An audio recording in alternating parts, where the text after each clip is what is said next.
I went through 2 narcissistic relationships almost back to back. So that caused me to start doing a lot of inner work and just like, so now I've just kind of been in the isolation mode where I'm like digging really deep and just really going hard at what's in there. That's awesome. Yeah. Both the narcissist and the empath has a disowned part of themselves that the other possesses.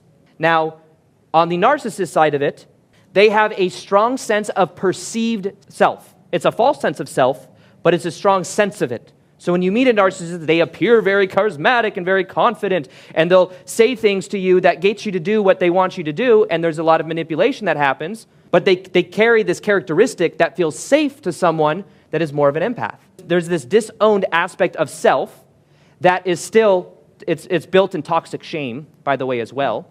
And they have to cover that up by appearing a certain way and by controlling different people. But on the other side of that, the empath, who feels everybody's energies, tends to attract, and who's very empathic, is the opposite side of that. There is an energy that is also there that is getting something from the narcissist in the sense that the narcissist is supplying a certain level of frame.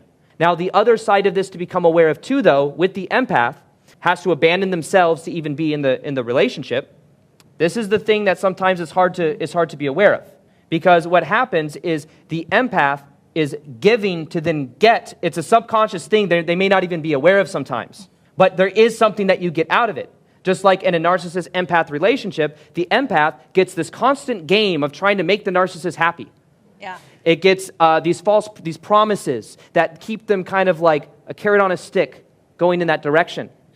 But what happens is when you start taking your power back and you start being more in the middle, if you imagine like this side is the narcissist, this side is the empath, it's like they each have something they could integrate within each other that they can then learn, and then once you get into the middle of there, you no longer have to attract the narcissist as a reflection.